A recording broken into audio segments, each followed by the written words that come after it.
Le solde public d'un pays se calcule en faisant la différence entre les recettes et les dépenses des administrations publiques. Il est fréquent qu'un pays dépense plus que ce qui rentre dans ses caisses, on parle alors de déficit financé par l'emprunt. Cela ressemble à la situation d'un particulier qui en fin de mois serait à découvert.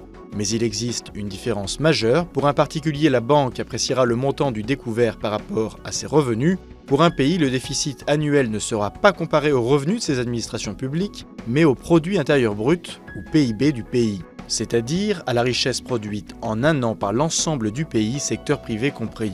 Prenons par exemple les comptes publics français de 2011. Le déficit atteint près de 104 milliards d'euros, soit 5,2% du PIB. Pour la même année, l'Allemagne affiche un déficit de 0,8% de son PIB, le Royaume-Uni 7,8% et la Grèce 9,5%.